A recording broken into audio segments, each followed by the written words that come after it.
Well, Louise Fresco joins me now, and thank you so much, Louise, for talking to the forum today.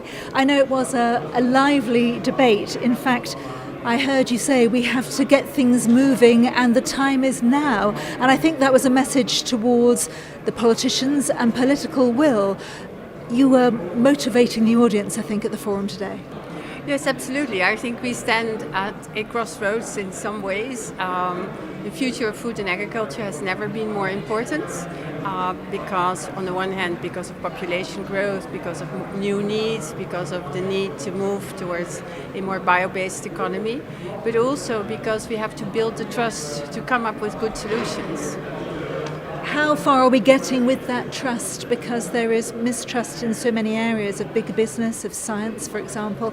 I know that you are the president of the Wageningen University and that you are very much part of educating and changing the thought processes of the youth, which of course will be so important to enable progress. Yes, I'm actually less concerned about young people than I am about the people who are between 40 and 60 today, who seem to be more worried, and sometimes rightly so, about what science can bring. Obviously, there is a lot of confusion, partly because science isn't always speaking with one voice, but also because it is a very complicated subject. What is healthy? What is good for the environment? There is sometimes not one simple solution. And the internet, of course, abounds with all kinds of ideas, and it's very difficult for an individual consumer to find his way or her way. So it's logical that we need to find a way to communicate better and also build up some of the trust about the future solutions, because our solutions cannot be found unless we still rely on science and technology. What was your main message to the forum then about how to do simply that, to be able to communicate better?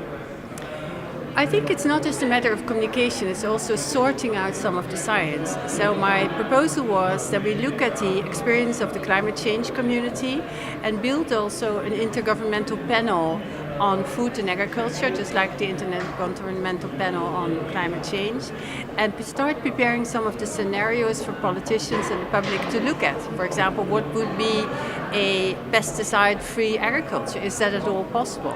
How can we make nutrition more personalized? Do we want robots in agriculture? These kinds of questions can be made very concrete and can help the public to get more confidence in defining to politicians what they want. A lot of our problems today are the result of unintended side effects that nobody was really aware of. The forum did raise lots of questions to you, that there are lots of bodies, there are lots of treaties, there are lots of conventions.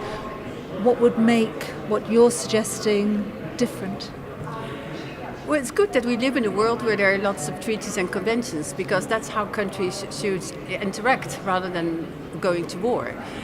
Food and agriculture are so close to people, so close to our health, to our survival, to our civilization, that I don't think there's a problem in mobilizing efforts for that. It's such a logical step. In fact, it's amazing that we don't have a forum or a panel in an intergovernmental sense on this subject. You said to the forum today that you are in fact an optimist, so whilst there are so many global challenges still, you feel optimistic about the future, that there is a way through? Oh, absolutely. I mean, the knowledge is there. I think most of the political will is also there, and I think we can really do it. But feeding the world does not come automatically if we don't really spend a lot of time asking ourselves what we want. But I'm very sure that there is also a new generation of young people who are both ecologically conscious and tech savvy, and that's the generation that needs to bring us forward. Queen Noor this morning opened the conference by talking about women and youth being so important to bringing change. You would agree? Yes, I think it's all of us, but certainly young people who are in a way just naturally curious and just want to find solutions are absolutely the key to the future. Maybe change the minds of those that are that older generation that you discussed that may be a little bit entrenched? Yes, absolutely, that's quite possible, but it doesn't need to be that way. You can keep mentally alert even as you age, I think. And are forums like this important for that? Yes, I think so, because they bring together a lot of people who feel that these are important issues. So mobilizing such a large group of people, I think, is a very good thing to do, and to do that regularly also. Louise Fresco, thank you very much for talking to the forum today. I hope you enjoyed it. I did enjoy it. Yes. Thank you very much. Thank you.